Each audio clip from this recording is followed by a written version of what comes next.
Todos se rieron del agricultor negro con la camioneta abollada, porque eso era lo que el mercado esperaba de hombres como él.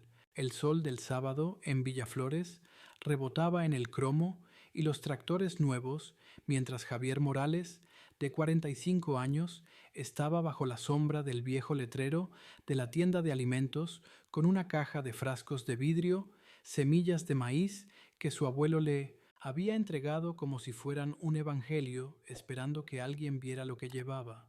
Alguien lo hizo. Tomás Vargas, el magnate del condado con una camisa de franela impecable y una voz que resonaba. No lo vio al principio, pero lo haría, y cuando lo hizo, el condado contuvo el aliento como si la tierra misma se hubiera movido bajo sus botas.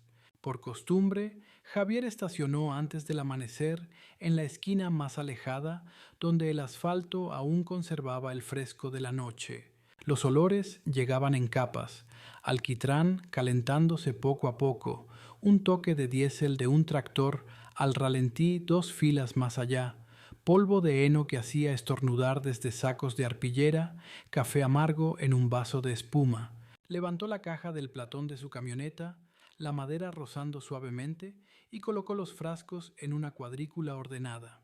Las etiquetas curvadas sobre el vidrio llevaban la caligrafía ondulada de su madre: Maíz Azul Morales, cepa de 1933, plantar profundo, confiar en la lluvia lenta. Sus palmas, ásperas como lija por la tierra, rozaban cada tapa, como si comprobara un pulso. Los compradores pasaban en zapatillas brillantes, sus ojos deslizándose sobre él como si fuera un cartel desvaído colgado torcido en una pared. «Buenos días», decía. La palabra se diluía en el bullicio, absorbida por charlas sobre palomitas de maíz, miel artesanal y qué tomates lucían más fotogénicos para Instagram. Había aprendido a detectar el microclima del prejuicio, cómo la boca de una mujer se curvaba en una media luna educada sin suavizar los ojos, la mirada rápida hacia sus botas, agrietadas y blancas como tiza en las costuras, y el alzamiento de una ceja que decía «oh». Un voluntario con un portapapeles le dio un rápido «gracias por instalarte tan temprano», que sonó como un recibo: «transacción completada, sigue adelante». Un hombre con gorra roja se detuvo, ladeó la cabeza hacia los frascos y ofreció un cumplido de tono sordo que los locales disfrazaban de vecindad.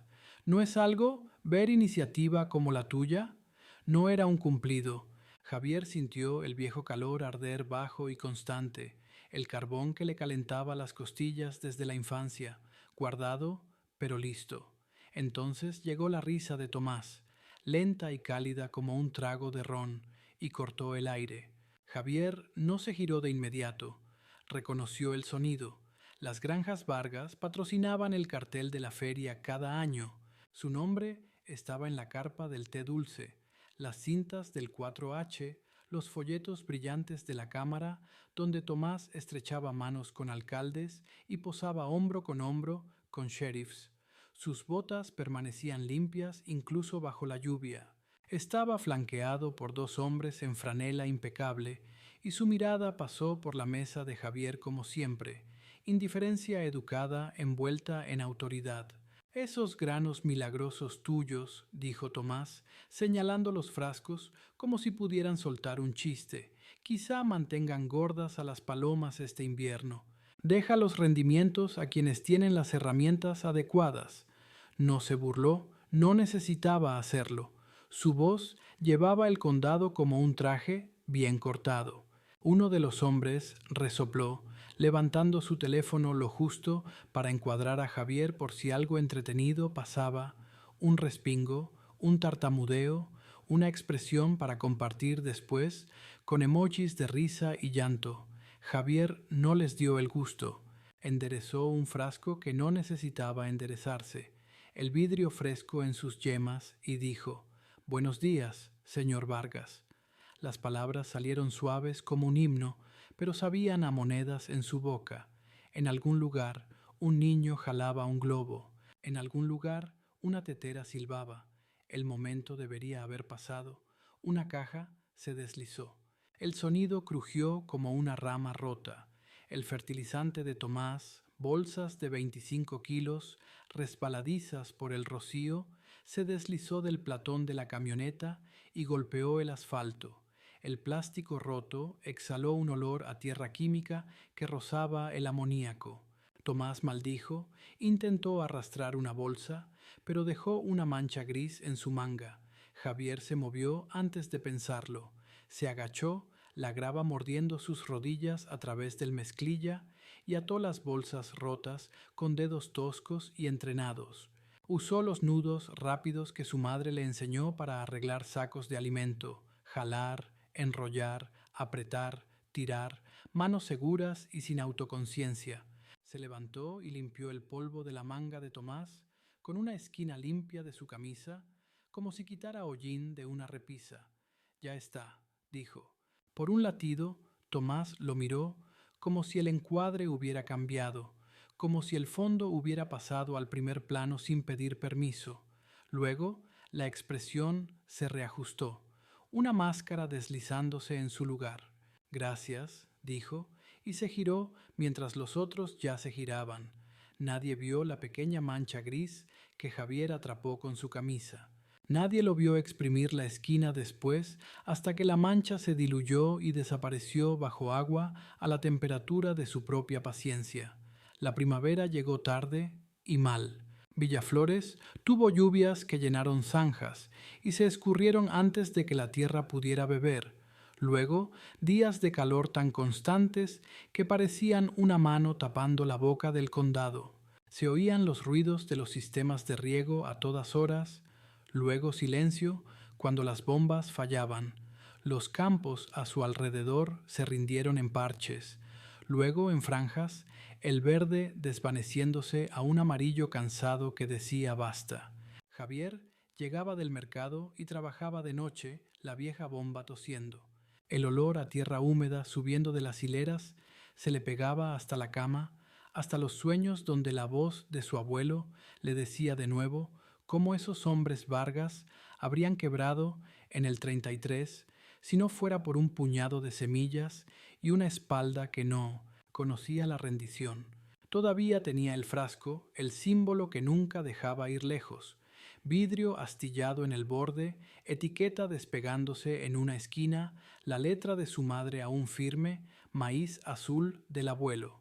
Lo sostenía a veces en la cocina oscura donde el refrigerador zumbaba y la ventana dejaba entrar una rebanada de luna, pasando el pulgar por el papel hasta sentir las letras con los ojos cerrados. El frasco vivía en el tablero de la camioneta algunos días, lo bastante cerca para tocarlo antes de bajar a trabajar. Le gustaba su peso. Para el crepúsculo de julio, los cuervos volaban bajo sobre las tierras de Tomás y encontraban poco que admirar. Las hileras de Vargas parecían soldados exhaustos, las hojas se enrollaban como puños, las borlas caían como si hubieran aprendido un nuevo ángulo triste. A ciertas horas del día, desde la carretera del condado, podías ver un verde que hacía brincar el corazón. Las hectáreas de Javier alzaban tallos gruesos, hojas brillantes de un azul verde profundo, borlas afiladas como fuegos artificiales color trigo. Los vecinos reducían la velocidad, bajaban las ventanillas, luego aceleraban de nuevo con una cara que decía inconveniente. Tomás lo notó primero por los reportes de su capataz, luego con sus propios ojos cuando la curiosidad venció al orgullo. Se detuvo en la carretera y entró al camino de tierra que llevaba al campo de Javier justo después del amanecer, cuando el aire aún guardaba un soplo de frescura y todo tomaba la forma de su propia sombra. El rocío perlaba las hojas como cuentas de vidrio. Javier se movía con un ritmo que la tierra respondía, agacharse, revisar, presionar, ajustar, y el sonido era su propia música de trabajo, el roce suave de las hojas contra sus mangas, el ocasional golpe de una palma contra un tallo firme, un silbido quedo como si llamara a un pájaro que solo él podía oír. Tomás se deslizó entre dos hileras y se detuvo. De cerca, el color parecía un secreto. Este azul verde Pertenecía a fotos antiguas y a historias aún más viejas, del tipo que su padre guardaba en un marco en el estante de la oficina, una que Tomás había dejado de ver hace años, su abuelo apoyado en un poste de cerca, brazos cruzados, un campo detrás de él del color de una prosperidad obstinada. Si entrecerraba los ojos, casi podía escuchar a Jaime Vargas contarlo de nuevo con su voz seca como el whisky, cómo un peón negro llamado Isaías Morales había trabajado su tierra como si sacara a un hombre ahogado a la orilla, cómo las lluvias llegaron tarde, cómo la cosecha llegó de todos modos y cómo Jaime pagó una deuda como los hombres solían hacerlo, con algo que crecería, semillas, semillas raras. Dáselas al chico, había dicho, y lo hizo. ¿De dónde sacaste esta cepa?, preguntó Tomás, aunque la respuesta empezaba a formarse como un clima detrás de sus costillas. Javier se enderezó con un pequeño tirón mientras su espalda se desplegaba del trabajo. Se apoyó en la azada como si fuera parte de él. De mi abuelo, dijo, lo obtuvo del tuyo. Dejó que la verdad reposara entre ellos como algo colocado suavemente en su lugar exacto. Las cigarras cantaban, lo bastante fuerte como para ser los únicos testigos. Las mantuve vivas, añadió Javier sin desviar la mirada ahora. Aprendí para que nadie pudiera decirme que no era suficiente para estar aquí. La frase golpeó a Tomás más fuerte de lo que esperaba. Voló más allá de las granjas y aterrizó en algún punto de la línea temporal de su propia familia, cada fiesta por la que había pasado sin esfuerzo, cada puerta que nunca tuvo que notar, porque nunca estuvo cerrada. Se aclaró la garganta, asintiendo a la irrigación ordenada, como si pudiera hablar de cosas básicas y saltarse la capa subyacente. «Estás haciendo algo diferente con el agua», dijo. «Un poco», respondió Javier. «Trucos viejos, nuevo ritmo». ¿Era una sonrisa? Tal vez. Parpadeó y desapareció. 2 semanas después, el calendario de inspección del condado acorraló a Tomás. Un terreno experimental, del que había presumido en el Rotary, había fallado estrepitosamente. Hojas blanqueadas, pH del suelo fuera de rango, un puñado de mazorcas raquíticas que habrían avergonzado a un jardinero de patio. La cita del inspector era como un reloj tic-tac en su escritorio. 48 horas. Condujo hasta la casa de Javier con la radio apagada, en el tipo de silencio donde puedes escuchar tu propio tragar. «Necesito ayuda», dijo, parado en el polvo con las manos vacías a propósito. Las palabras no disfrutaban salir de su boca, pero las dejó ir. «Si podemos mejorar lo suficiente para pasar, lo abriré. Contratos, crédito, no solo una palmadita en la espalda en los días de mercado». Hizo una pausa, sintiendo el impulso familiar de sobreexplicar, de hacer que sonara como un trato de negocios cuando algo más grande merodeaba en los bordes. «Lo haré bien», dijo finalmente. Javier lo miró como un hombre probando una tabla sobre un arroyo con el pie. «¿48 horas? Menos ahora», dijo Tomás. «46». El viejo miedo de Javier se deslizó, frío y resbaladizo. Imaginó fallar públicamente y entregar a sus vecinos un nuevo chiste que duraría 3 inviernos. Vio el teléfono levantado de nuevo, alguien sonriendo, la palabra cuota flotando sobre su cabeza como un globo de pensamiento. Pero también sintió el peso del frasco en su camioneta. Lo tocó y dijo, «Muéstrame el campo». Agosto trajo su martillo. El calor llegó temprano y se quedó más allá del anochecer, pegándose bajo el cuello, asentándose en los pulmones. En el terreno experimental de Tomás, Javier trabajó como un hombre leyendo una receta desvaída con memoria perfecta.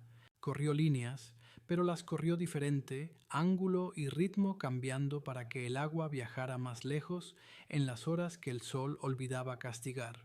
Abrió la tierra y la probó con los dedos, rodándola como si fuera una moneda bajo el pulgar, escuchando cómo se rompía.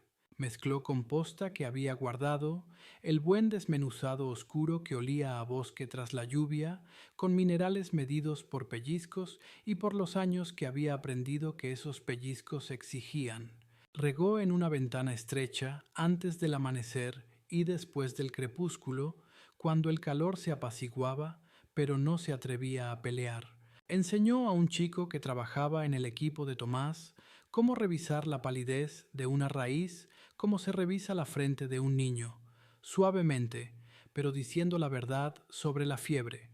El campo cambió minuto a minuto de formas que no veías hasta que retrocedías para respirar. Trabajadores del terreno vecino se acercaron, fingiendo tomar un descanso. Una mujer que se había reído de sus frascos susurró, vaya, como si hubiera aprendido una nueva forma para una letra. El paisaje sonoro cambió de quejas al zumbido nítido de cuchillos cortando fardos de mantillo y el trago húmedo de la tierra bebiendo.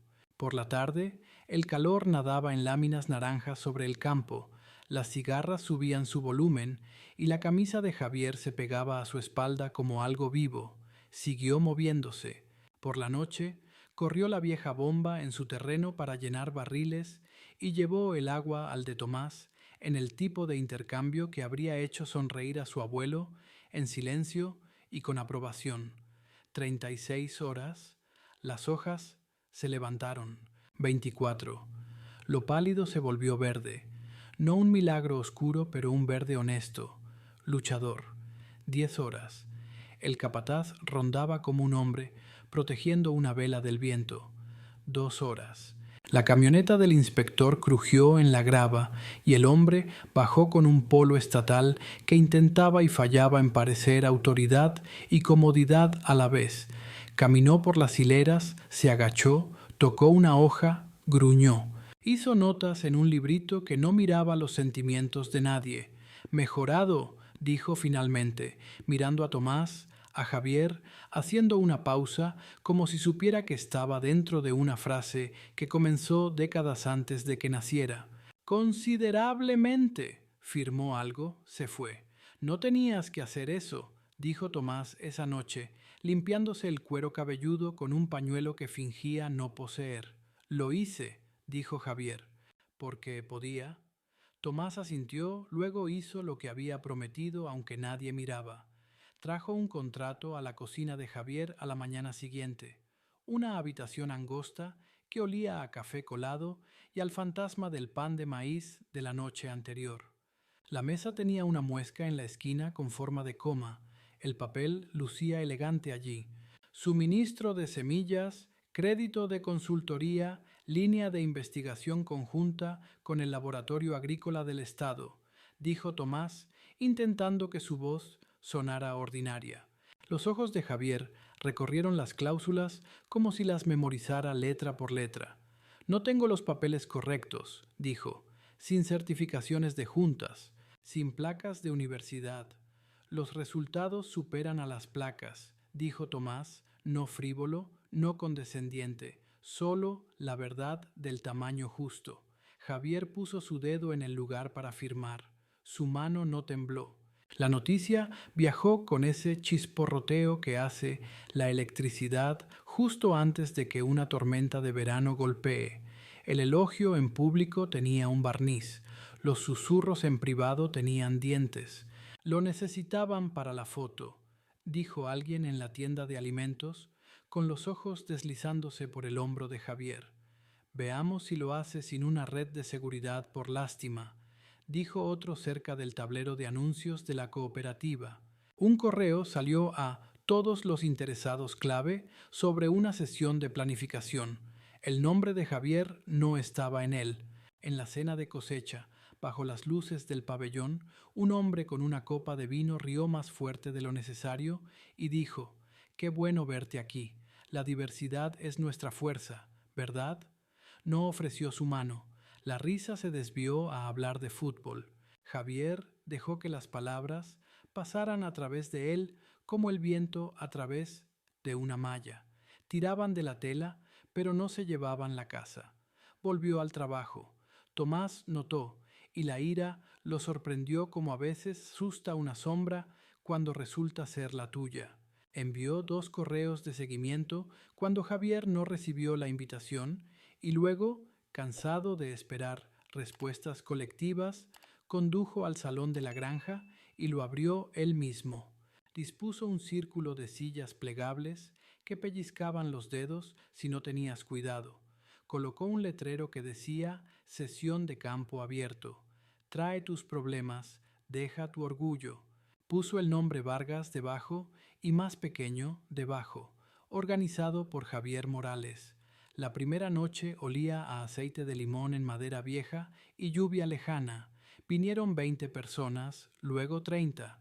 Algunos se quedaron con los brazos cruzados hasta que olvidaron que debían ser escépticos. Javier no actuó. Hizo preguntas que desenredaban nudos. ¿Qué tan viejas son tus semillas? ¿De qué tono eran las hojas antes de la semana pasada? ¿A qué hora riegas? Sostuvo raíces a la luz, asintió y mostró cómo se sentía la podredumbre entre el pulgar y el índice. Escuchen, dijo, y la gente lo miró como si hubiera hecho un ruido, no con los oídos, con las manos. Un chico con sudadera, de 17 años, e invisible hasta entonces, levantó la mano para hablar sobre cómo el agua se acumulaba en el campo de su tío después de que el condado ensanchara la carretera. Cuando terminó, nadie quiso ser el primero en mover su silla. Al salir, una mujer con uñas perfectas apretó el hombro de Javier y dijo: «No sabía a quién preguntar hasta ahora». Él asintió, sorprendido por el nudo en su garganta. El trabajo se acumuló rápido. Un invernadero en Vargas necesitaba resucitación. Los ventiladores gemían como pulmones viejos. Los paneles de plástico amarilleaban. Los cambios de temperatura espantaban a los tomates hasta hacer caer sus flores.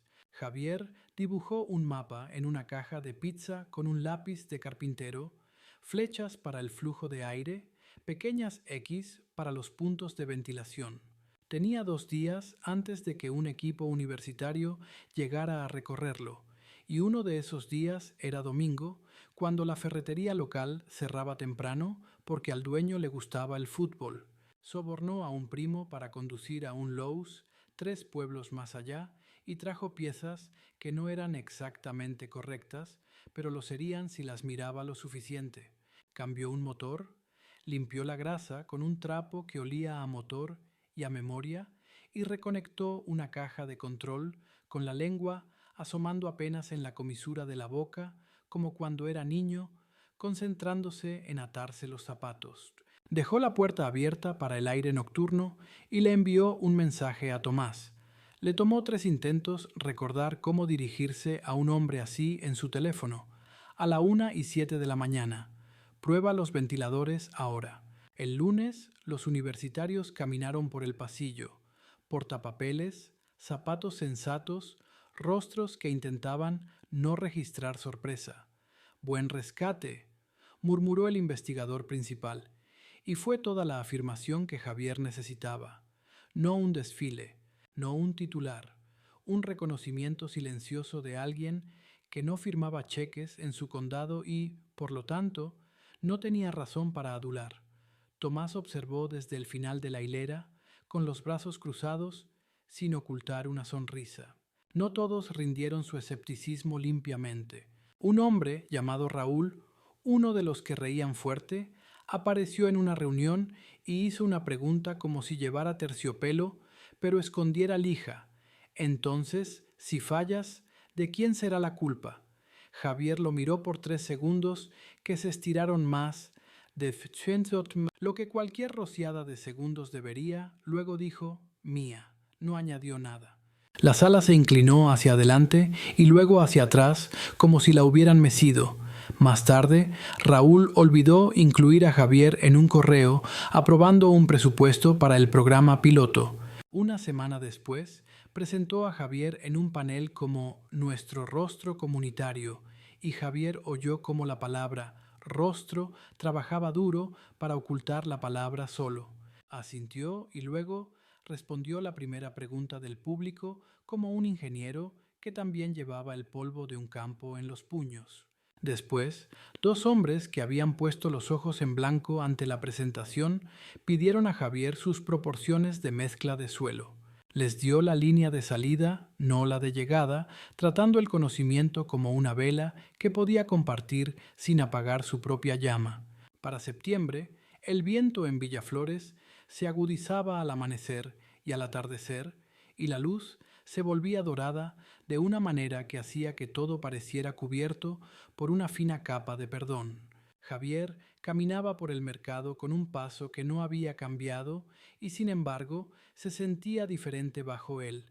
Los nuevos agricultores se acercaban como limaduras de hierro en un campo aprendiendo el patrón de un imán. Los veteranos se encontraron citándolo sin darse cuenta. Javier dijo, comenzaban, luego tosían, luego terminaban la frase de todos modos. Corregía errores no con un dedo señalador, sino con las manos en el trabajo, y si no prestabas mucha atención, podrías no notar que la sala había girado a su alrededor sin convertirlo en un espectáculo. Tomás firmó cheques. También se sentó en círculos y escuchó tanto tiempo que sus propios oídos se sentían resonados. Notó cómo una joven de una familia de criadores de pollos explicaba la humedad del suelo con metáforas tan claras que incluso los hombres que odiaban la ciencia asentían como si hubieran descubierto el concepto. Le pidió que enseñara. Firmó otro cheque, más pequeño, para cubrir el cuidado de niños para que pudiera.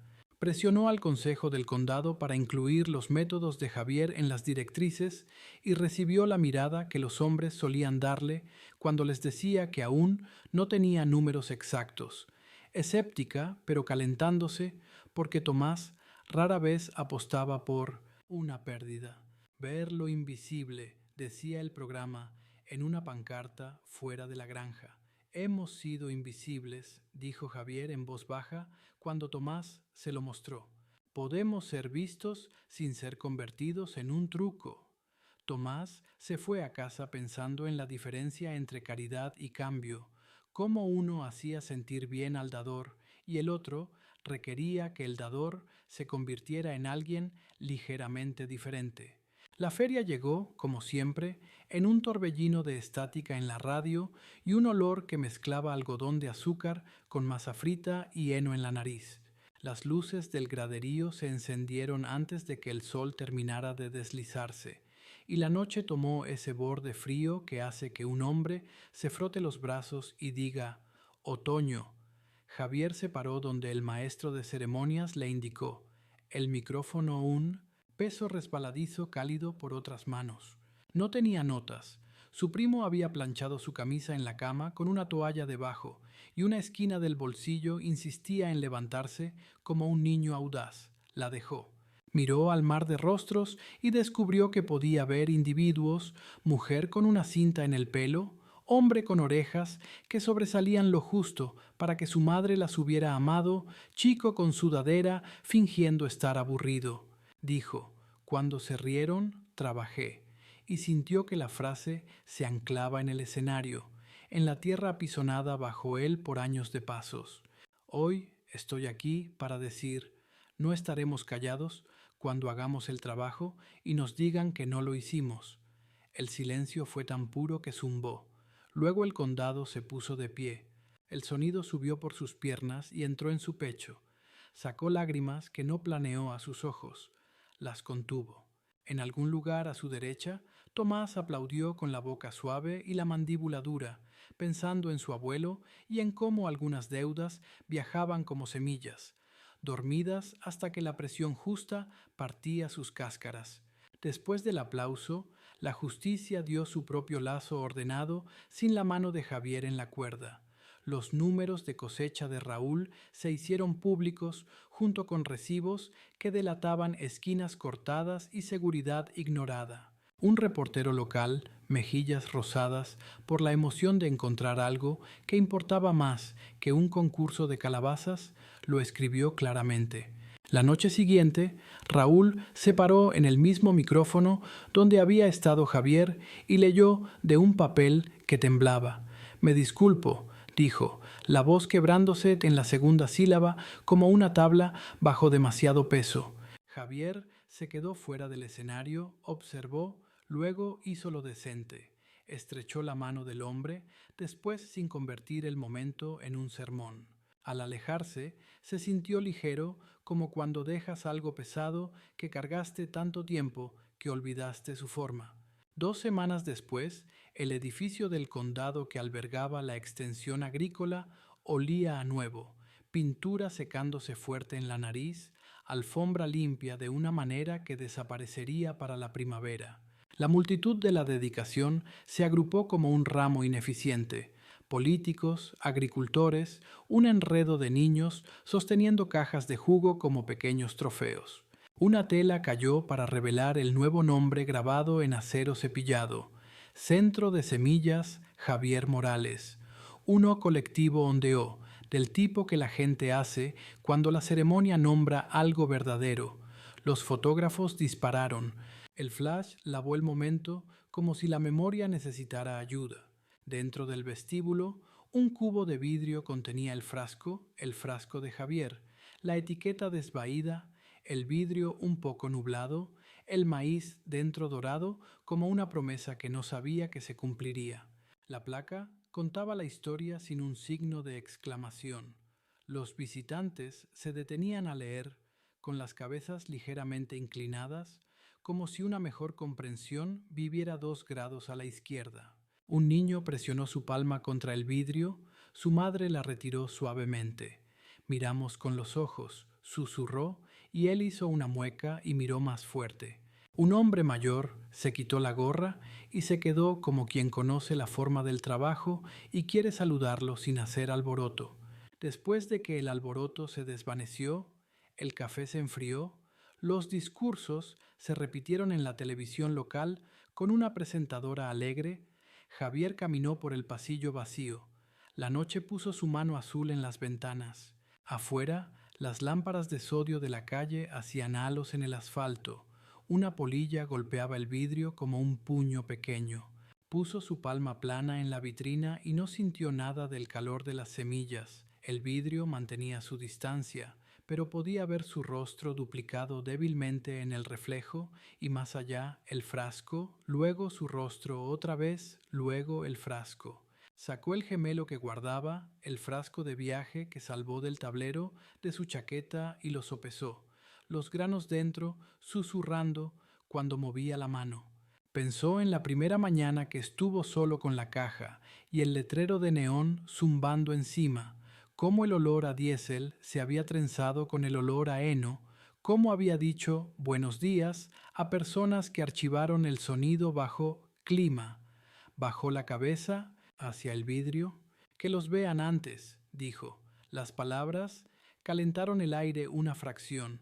Se quedó un minuto más y se fue antes de que el conserje, que gustaba tararear Motown por el pasillo, apagara las luces por costumbre. En el camino a casa no encendió la radio. Le gustaba el sonido de las llantas, le gustaba cómo la camioneta traqueteaba y luego se recordaba a sí misma. En las semanas que vinieron, las semanas tranquilas, donde la historia pasó de titular a leyenda, los días de Javier encontraron una nueva normalidad que, desde afuera, se parecía mucho a la antigua.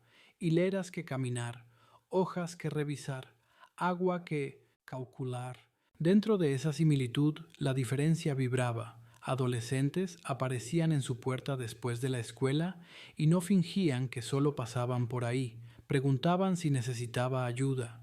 Los ponía a trabajar y veía cómo las manos aprendían, cómo los dedos encontraban la presión correcta cuando les decías qué sentir. Una mujer de 3 condados más allá vino a la sesión abierta y compartió datos de sensores que instaló en su terreno. Era tímida con los números, así que Javier tradujo sus gráficos a Camina la hilera a esta hora para quienes no hablaban gráfico. Tomás le envió una foto de una placa que había hecho para la oficina. En este lugar, los resultados superan a los títulos. ¿Torcida?, escribió Tomás, la placa colgada a 1 grado fuera de lugar. Déjala, escribió Javier. Nada verdadero cuelga perfectamente recto. Los frascos mantenían su brillo y su historia. Algunas noches, Javier ponía el suyo en la mesa y comía con él allí como un invitado. La luz fluorescente de la cocina zumbaba con el tono de siempre, y él alcanzaba con un cuchillo de mantequilla para golpear el artefacto y que parara. ¿No paraba? Golpeaba otra vez, paraba por un respiro y luego comenzaba de nuevo, como las personas. Sonrió para sí mismo, aunque era el único que lo veía. Llevaba el frasco a las escuelas para hablar con niños que fingían estar aburridos hasta que salía el frasco. Les decía que las semillas podían esperar tormentas. Les decía que a veces la gente los trataría como el fondo de su propio primer plano y que podían gritar si querían, pero también podían dejar que el trabajo hablara en un volumen que los arrogantes no podían ignorar. Después, una niña con trenzas le preguntó: ¿Y si no tengo algo como tu frasco? Él dijo: lo tienes, solo que no se parece al mío. Podría ser una receta, podría ser un truco que descubriste para arreglar algo, podría ser la forma en que escuchas. Ella asintió como si le hubiera dado algo que ya poseía, pero que ahora podía llevar en público.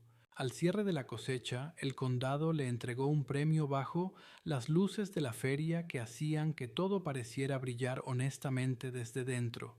$50,000 en un cheque tan grande que necesitó 2 personas para llevarlo y un contrato con el laboratorio agrícola que hacía que su nombre pareciera oficial en papel. No sostuvo ninguno por mucho tiempo. El cheque fue al fondo del programa y el contrato vivió en el escritorio de Tomás hasta que firmaron lo que había que firmar. En el escenario, Tomás contó la historia que su abuelo le había contado y le dio un nuevo final. No se hizo el héroe en ella, dijo. Habríamos sido una advertencia sin un Morales. Lo dijo 2 veces para que la frase se quedara. Fuera del escenario, lejos de los aplausos, Javier presionó un pequeño saco de lona en las manos de Tomás. Las semillas se deslizaban dentro, susurrando. Para devolver lo que empezó con bondad, dijo. Tomás cerró el puño alrededor del saco como un niño alrededor de una canica. Sintió lágrimas que no planeó. Hizo de su boca una línea y asintió. Años después, porque las historias siguen respirando, los visitantes aún se detenían en el cubo de vidrio para leer la placa y tomar fotos. Publicaban en Facebook con leyendas como «Vale el viaje». Etiquetaban amigos y decían: «¿Recuerdas ese chiste que solíamos hacer?». El amigo ponía un corazón debajo, no la cara riendo, un corazón silencioso. En la sala lateral del centro, el programa listaba mentores con fotos pequeñas, y la de Javier estaba allí, la esquina de su bolsillo aún levantada en desafío al almidón. La tierra fresca llegaba con las botas y hacía nuevos patrones en el azulejo. Un conserje tarareaba Motown y no se sentía solo. En una tarde tardía que parecía una página pasando, Javier caminó por los pasillos después de cerrar el aula. El aire guardaba el calor sobrante del día como una bandeja de galletas enfriándose. Se paró frente al vidrio y vio el reflejo de la sala asentarse sobre el frasco. Las luces de la ciudad parpadeaban a través de las ventanas. En algún lugar, un tren tocaba su nota larga y baja, que pertenece tanto a la partida como a la llegada. Sacó el frasco de su bolsillo, el suyo, el que tenía rasguños que contaban la historia del tablero y 1000 millas, y lo balanceó en su palma. Pensó en la caligrafía ondulada de su madre, sus manos guiando las suyas sobre la etiqueta cuando era pequeño. Pensó en las mañanas del mercado, el chillido del letrero de neón de la tienda de alimentos, el sonido de una risa que una vez supo que podía aterrizar donde quisiera. Pensó en 46 horas, luego 2, luego una firma. Que los vean antes, dijo de nuevo, más suave. Se refería a cada persona aún trabajando en el borde, en el extremo lejano de la hilera, donde el asfalto aún guardaba el fresco de la noche y un frasco reposaba en una mesa esperando ser reconocido. Puso su frasco de vuelta en su bolsillo y dejó que la luz cálida de la sala envolviera la vitrina. Brillaba un poco, Apagó las luces y se fue a casa. El talento no lleva uniforme, tono de piel ni placa. Recuerda esta historia para que no pases por alto a los que el mundo aún no se ha molestado en ver.